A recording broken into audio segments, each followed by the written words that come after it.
mambo ya kufanya ili kuzipata na kuzitunza nguvu za Mungu. Nguvu za Mungu zipo, lakini kuna mambo unatakiwa kuyafanya ili uweze kuzipata nguvu za Mungu na ziweze kutunzwa. Kuna mambo unatakiwa uyafanye ili kuzitunza nguvu za nini? Umenielewa? Kuna mambo unatakiwa uyafanye, unaweza ukazisaka ukazipata, kuzitunza na penyewe ikawa ngumu. Lakini pia unaweza ukawa hata nguvu zenyewe kuzisaka, njia ya kuzisaka ujui. Umenielewa? Sasa hapa tutaenda kwa yote mawili. Umenielewa vizuri? Umenipata vizuri? Mambo ya kufanya ili uweze kuzipata na kuzitunza nguvu za Mungu. Kuna mambo ambayo ni matano, ni muhimu sana utajifunza. Ninakuomba wewe ambaye umekuja kwa ajili ya kujifunza, fungua moyo wako na masikio yako ya ndani na nje ili uweze kusikiliza. Amen. Nguvu za Mungu zikija kwako zinakusaidia pia hata ataki za mapepo za nguvu za giza. Umesikia binti? Najua muda wote utarudi kule nyumbani kwenu. Sawa? Ili uweze kukaa na ule moto lazima ufanye vitu hivi ambavyo navisema leo. Yaani hivi vitu ungekuwa na daftari ukaviandika, kwa sababu shetani sio babu yako. Vile alivyokuwa akikutesa, usipotembea na hivi vitu, ukifika kule baadaye watarudia tena. Kwa hiyo lazima hivi uvizingatie sana. Natolea mfano yeye kwa sababu yeye ametoka mbali, amekuja hapa kusaidika na ameshasaidika. Atarudi kwenye wilaya yake huko anakoishi. Sasa usipofanya vile, ukishaondoka unaweza kushangaa baada ya miezi miwili tena hiyo nguvu inarudi iliyokuwa inakufaa. Umenielewa? Toka umeombewa hapo umeshavaliwa tena. Maisha yanaenda vizuri. Mpigie Yesu makofi. Umenielewa vizuri? Mpigie Yesu makofi wa kanisa. Sasa hivi vitu hauna hata kadaftari ukaandika. Sasa utavipataje? Utajifunzia vipi? Utavijuaje huo unavifanya kule nyumbani? Utaomba baadaye, utamuomba ambaye unamjua anaweza kukupa hapa, utaangalia yote utakayemtaka akupe, uandike tena uondoke navyo. Ukija kuondoka vitunze, siku unakuja kuondoka ukakumbuke. Vitu vingapi? 5 vya kufanya ili upate nguvu za Mungu na uzitunze. Naomba hapa mnisikilize vizuri watu wa Mungu. Sema hey! Nisikilize vizuri, sawa? Kwenye biashara yako unahitaji nguvu za Mungu, umeelewa? Na nguvu hizo natakiwa uzitunze zikae, kwa sababu zinaweza zikaje usikashindwa kuzitunza zikaondoka. Jambo la kwanza, kuwa na shauku ya kupenda utakatifu.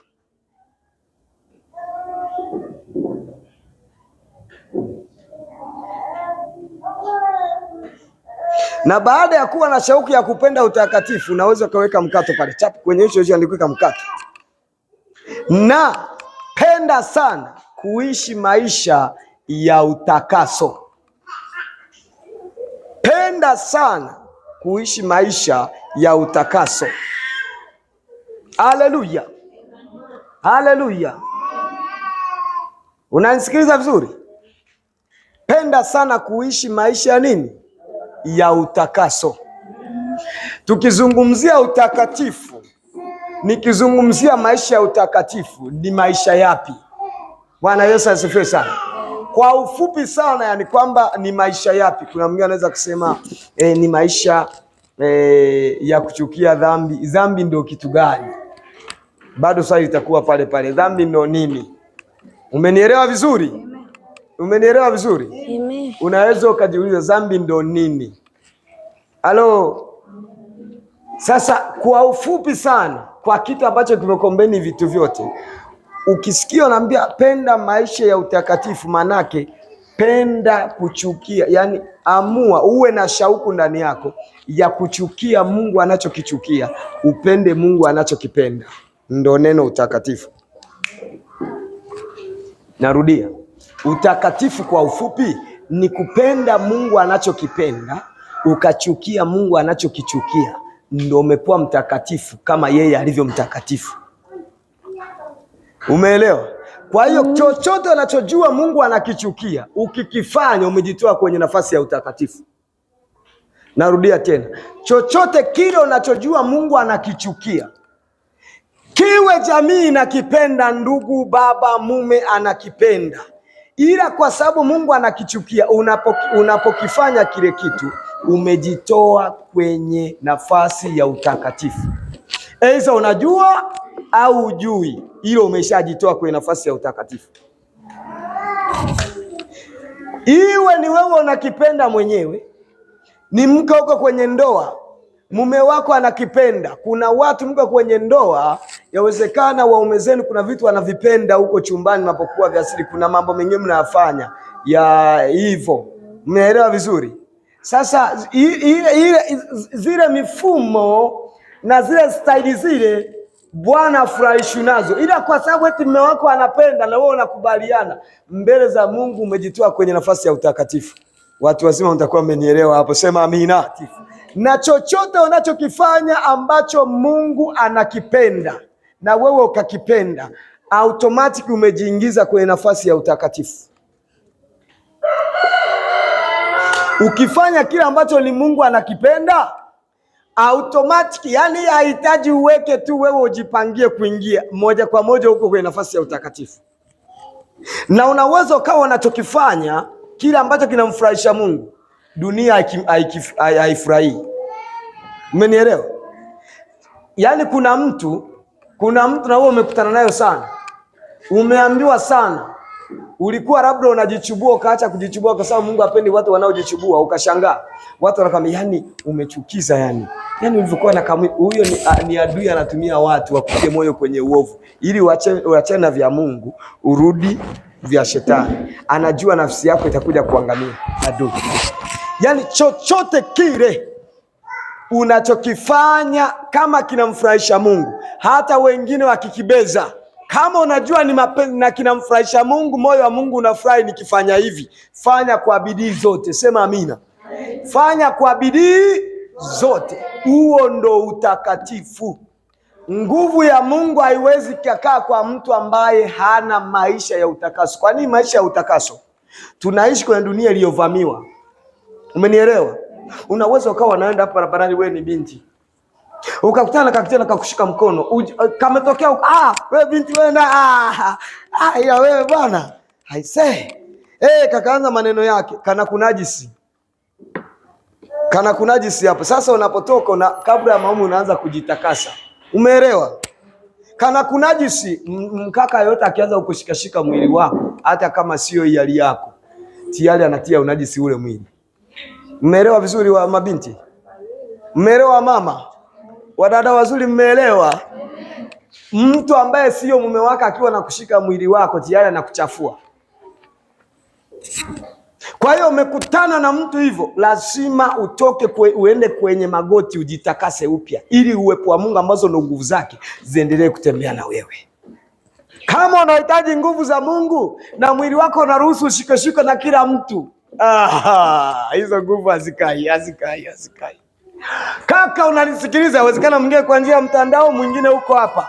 Kama unahitaji utembee na upako ambao ni nguvu za Mungu, na unataka ushikeshike kila mwili wa mdada, umesahau huo upako wa Mungu haukai hivyo.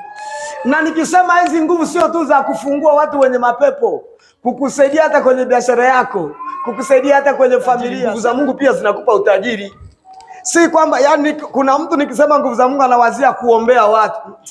Kuna mwingine una karama ya kuombea watu, nguvu za Mungu zinakuja kupa mpenyo kwenye uchumi. Sasa ili zikae na wewe, lazima uishi maisha ya nini? Ya utakaso. Mtu mwingine anataka kuomba maombi, sikiliza. Maombi ya mwenye dhambi ni kelele mbele za nani?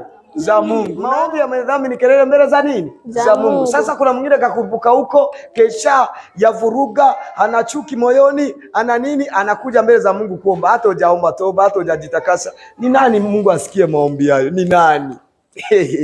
Mtumishi mmoja alikuwa anatoa ushuhuda. Siku moja alikuwa kwenye maombi.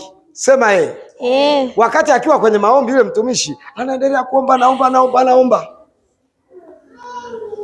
Bwana akamletea maono. Akaona watu wako sehemu kwenye nyumba fulani, vijana wameshaomba mpaka wamevua mashati wameyaweka chini, yani wameshapiga faya ya kutosha. Akamsikilizisha sauti zao wanavyoomba. Roho Mtakatifu akamwambia, unaona wanaoomba hao?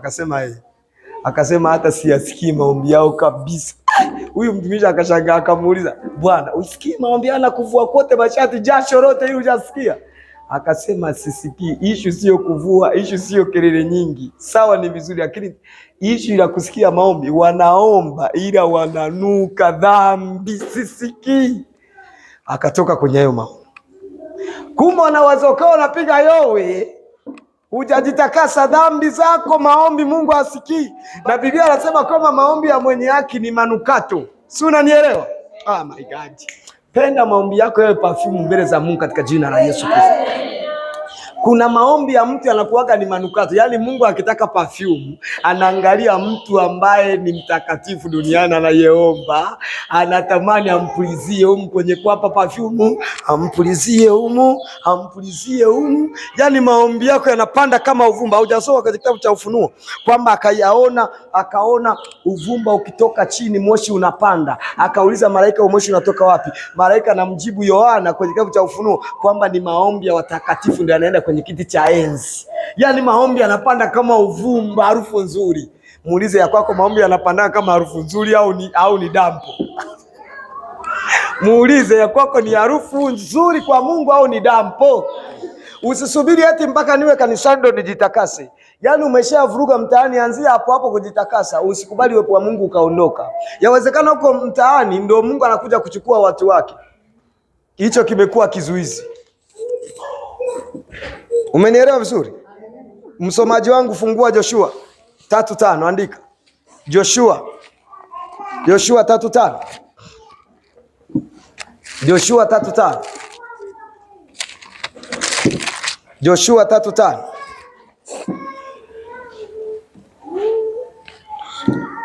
Joshua 3:5. Chap. Nataka uende speed. Biblia nasema. Joshua akawaambia watu, jitakaseni, maana kesho Bwana atatenda mambo ya ajabu kati yenu. Anasema jitakaseni, maana kesho Bwana atatenda mambo ya ajabu katikati yenu. Kwani Mungu vipi? Kwa nini usitende mambo ya ajabu kabla hatujajitakasa? Tafasiri yake, Mungu hawezi dhihirisha nguvu zake mahali ambapo pamechafuka. Mungu hawezi dhihirisha uwepo wake mahali ambapo pamechafuka. Ukiona kanisa linatafuna dhambi kama wanaotafuna bigiji, alafu eti unaziona ishara, jiulize ni Mungu yupi wa ishara zile? Lazima ushtuke wewe. Uwezi ukawa unatafuna dhambi hapa kwa ya master na sauti ya pili na praise mwenzake na pastor na mshirika na mtendakazi. Muko mnabebana tu hivyo, alafu eti uwepo wa Mungu kae ndani ya kanisa hilo. Wewe huyo Mungu yupi? Lazima ukiangalia maisha ya watumishi, maisha ya wanaotenda kazi pale, yashawishi uwepo wa Mungu kuwepo. Umenielewa?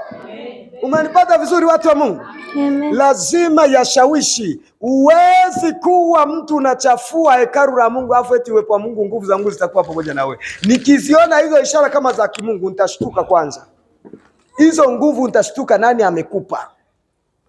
Mungu anapokuja kuachilia nguvu na ishara kwa watu, lazima hakikisha eneo lile limekaa sawa, liko safi. Amen. Na utakaso hauji tu hivi hivi. Kwanza unaviacha vile ambavyo unavifanya, unavijua, ambavyo unajua vinamchukiza Mungu, alafu baada ya hapo unaanza kujitakasa. Umenielewa? Yaani sio tu hujaacha vile alafu unajitakasa, bado unavyo. Yaani bado unavyo alafu unajitakasa. Haingii. Hata kama ni wewe utamsamehe mtu wa hivyo. Yaani hajakurudishia alichokuibia, alafu anakuambia nisamee tu, lakini anakificha nyuma, nisamee tu. Nipe sasa simu yangu, nisamee tu. Nipe sasa simu, nisamee. Alafu na simu anaondoka, kwanza anakurudishia simu. Alafu anakuambia naomba unisamee. Nilikuwa nimeiba simu yako. Si ndio jamani eh? Ndio hivyo. Na Mungu kwanza unaacha vile ambavyo unamchukiza, alafu unaanza kuomba toba na msamaha na utakaso. Sema amina. Andika pia Samueli wa kwanza sura ya 16 mstari wa 5. Andika na Hesabu 11:18. Andika haraka haraka, Hesabu 11:18. Biblia inasema, naye akasema, naam. Na kwa amani nimekuja kumtolea Bwana dhabihu. Jitakaseni. Anawaambia Samueli, anawaambia watu wa familia Yese kwamba jitakaseni, kwa sababu tumekuja kukutana na Bwana. njoni pamoja nami, njoni pamoja nami kwenye dhabihu, kwenye dhabihu. Akawatakasa Yese na wanawe, akawaita kwenye dhabihu, kwenye dhabihu. Umesikia hiyo? Kwa nini Samueli anatumwa? Anaambia jitakaseni, kwa sababu nataka kukutana na Mungu. Kama unahitaji tena, ngoja nikwambie tena jambo hili, hata ukiwa unakuja kanisani, kwenye kanisa ambazo zinaamini katika utakatifu, ambazo zinamwamini Mungu wa kweli, anzia kujitakasa. Ukiwa huko nyumbani unakuja unajitakasa, itakusaidia. Sema Yaani jitakasi kama unahitaji ukutane na Mungu. Watu wengi wameenda makanisani, imekuwa ni kama kanisa la dini tu, hazina matokeo, hazina udhihirisho, haziwatendei, kwa sababu zile huduma wanakuja kibora mradi. Toka nyumbani unajitakasa, unajua naenda kukutana na Mungu, naenda kumtolea Mungu dhabihu, tafadhali kumtolea Mungu sadaka, ili utoke kule uchafu wako umeisha.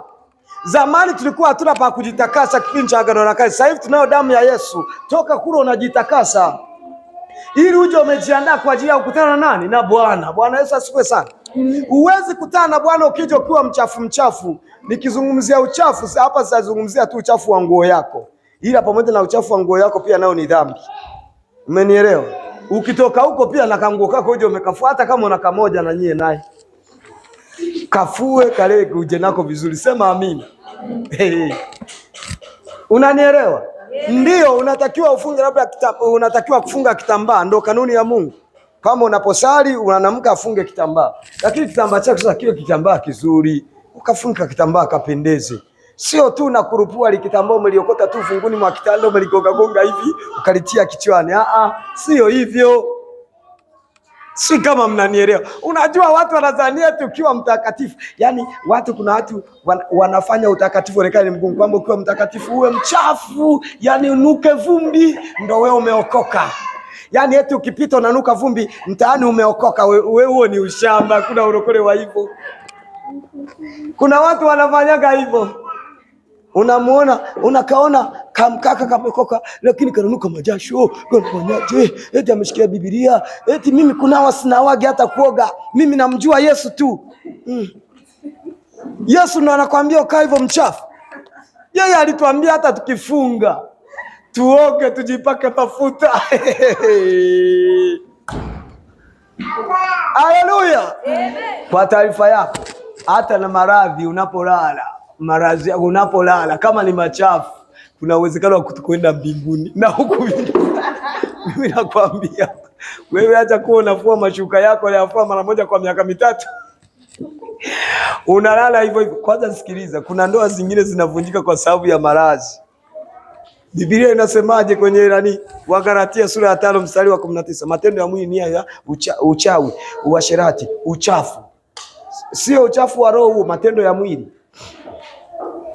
Kama wewe ni mchafu, badilika. Kama ni uchafu, unakaa kwenye uchafu, uwepo wa Mungu hauwezi kukaa mahali pachafu.